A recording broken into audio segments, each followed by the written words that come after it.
Hello दोस्तों, मैं जाकिर हुसैन आपकी जेडीएस क्लास से स्वागत करता हूं। आज हम अध्ययन करेंगे बायोलॉजी के में संयोजी ऊतक कनेक्टिव टिश्यू के बारे में। कनेक्टिव टिश्यू क्या होता है? इसका नाम ही है कनेक्टिव, अर्थात जोड़ने का कार्य करता है। कनेक्टिव टिश्यू जो होता है यह जो होता है हमारे अंदर तरल पदार्थों को जोड़ने का और एक जोड़ने का कार्य करता है। इसका निर्माण जो होता है भ्रूणीय अवस्था या मध्य जनन स्तर में हो जाता है। जब बालक जो होता है गर्भ अवस्था में होता है तो वह जो होता है जोड़ने का यह कार्य करता है। इसका निर्माण उस समय होना शुरू हो जाता है। यह पूरे शरीर का 30% भाग जो होता है कनेक्टिव टिश्यू जो होता है बनाने का कार्य करता है। जिसके अंतर्गत इसका फैलाव की बात कर ले तो यह फैलाव जो होता है यह पूरे अंग से लेकर के अंग तंत्र तक फैला होता है।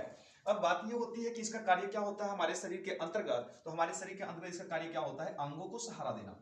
और अंगों को सहारा देना साथ ही साथ जो होते हैं जितने भी हमारे अंग या अंग तंत्र होंगे उन सभी को सुरक्षा प्रदान करने का कार्य करता है। आइए हम देखते हैं कि जो संयोजी ऊतक होते हैं कनेक्टिव टिश्यू जो होते हैं वह कनेक्टिव टिश्यू जो होते हैं कितने प्रकार के होते हैं। तो पहला कनेक्टिव टिश्यू जो होता है तरल संयोजी ऊतक होता है, दूसरा होता है कंकालीय संयोजी ऊतक होता है और तीसरा जो होता है यह वास्तविक संयोजी ऊतक होता है। उसमें देखते हैं कि तरल संयोजी ऊतक, यह तरल संयोजी ऊतक एक ऐसा ऊतक होगा जो तरल अवस्था में पाया जाता है और यह जो होता है लसिका तथा रुधिर में पाया जाता है। यह जो होता है इसे हम तरल ऊतक कहते हैं क्योंकि जो हमारी अंगों के बीच जो होता है यह लिक्विड फॉर्म में पाया जाता है। इसका जो होता है इसका निर्माण या यह निर्माण जो करता है हमारे शरीर का पूरे 8% हिस्सों में पाया जाता है। उसी का एक उदाहरण है तरल संयोजी ऊतक का एक उदाहरण हमारा क्या होता है? ब्लड होता है। अब जो होता है ये ब्लड जो होता है ये तरल संयोजी ऊतक है। इसका जो रंग होता है लाल होता है और यह जो होता है अपारदर्शी तथा चिपचिपा एक गाढ़ा जो होता है द्रव होता है।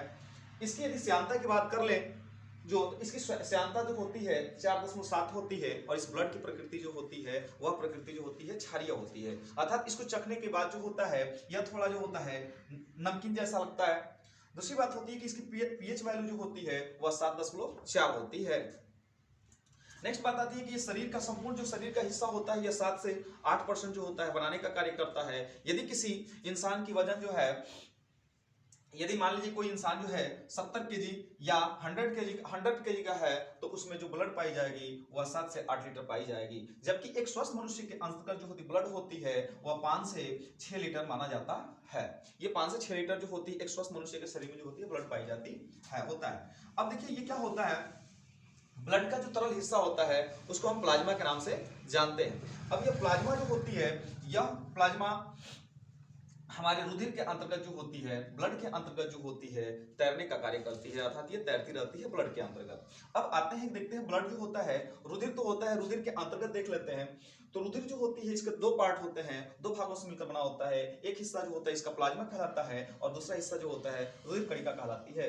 प्लाज्मा जो होता है यह भी एक चूंकि तरल संयोजी ऊतक का हिस्सा है, ब्लड का हिस्सा है तो यह भी तरल संयोजी ऊतक ही होगा। बट इसका रंग जो होता है हल्का पीला होता है और यह क्षारीय होती है। ब्लड के अंतर्गत जो होती है 55% हिस्सा जो होता है वह प्लाज्मा का होता है, जिसमें 55% हिस्से में होती है जल। अर्थात उस 55% हिस्से में जो होती है 90% जल होता है, जबकि 10% जो होता है अन्य होते हैं जिसके अंतर्गत कार्बनिक पदार्थ होते हैं, प्रोटीन होता है और अकार्बनिक पदार्थ पाए जाते हैं। ये हमारी प्लाज्मा होती है। दूसरी बात होती है इसमें आता है रुधिर कणिकाएं। अब रुधिर कणिका जो होती है, रुधिर कणिकाएं यह जो होती है ब्लड की हिस्सा होती है और इसको 3 भागों में बांटा गया है, आरबीसी, डब्ल्यूबीसी और प्लेटलेटस। आरबीसी क्या होती है? आरबीसी जो होती है यह रंग में लाल होती है, यह सभी स्तनधारियों में पाई जाती है। आरबीसी जो होती है यह सभी स्तनधारियों में पाई जाती है। केंद्रक और इसमें केंद्रक जो होता है लामा को छोड़ ऊट और लामा को छोड़ करके जो होता है समय केंद्रक पाया जाता है, बल्कि ऊट और केंद्रक जो होते हैं इसमें ऊट और लामा के अंतर्गत जो होती है इनकी आरबीसी में केंद्रक नहीं पाया जाता है। यह जो होता है आरबीसी जो होता है लाल रक्त कणिकाएं होती है और लाल रक्त कणिका लाल रक्त होने का कारण क्या है? हीमोग्लोबिन होता है, जिसके कारण जो होती है हमारी क्या होती है ब्लड लाल होती है। दूसरी बात होती है कि हीमोग्लोबिन के कारण ब्लड लाल होता है और साथ ही साथ क्या होता है कि यह जो होता है एक प्रकार का हीमोग्लोबिन जो है हमारा हीमो क्या है? प्रोटीन होता है और हीमोग्लोबिन का कार्य क्या होता है? ऑक्सीजन का परिवहन करना। अब आते हैं देखते हैं इसका जीवन काल जो होता है, इसका जीवन काल 20 से 120 दिन तक होता है और इसका निर्माण जो होता है बोन मैरो अस्थि मज्जा में होता है। दूसरी बात इसका मृत्यु जो होती है स्प्लीन या प्लीहा में होती है, जिसको हम कब्रगाह के नाम से जानते हैं। अगली बात आती है डब्ल्यूबीसी। डब्ल्यूबीसी जो होती है इसकी आकृति जो होती है अनियमित होती है, जबकि आरबीसी की आकृति जो होती है उभयावतल होती है, बाइफोकल होती है। जबकि देखिए अनियमित आकृति की होती है और इसकी लाइफ टाइम जो होती है डब्ल्यूबीसी की, वह लाइफ टाइम जो होती है 2 से 5 दिन तक होता है, कहीं कहीं 2 से 7 दिन तक माना जाता है। साथ ही साथ जो होता है यह जो होती है प्रतिरक्षा तंत्र का काम करती है, अर्थात एक प्रकार से हमारी शरीर की सिपाही की तरह काम करती है, जो रोगाणुओं से लड़ने में सहायता करती है। तीसरी बात आती है प्लेटलेटस। यह प्लेटलेटस जो होता है रंगहीन होता है, केंद्रकहीन होता है और इसका जीवन काल जो होता है 1 सप्ताह तक का होता है। अब ये जो था आपके लिए, यह जो था आज संयोजी ऊतक हम लोग ने अध्ययन किया। इस वीडियो को देखने के लिए दिल से धन्यवाद।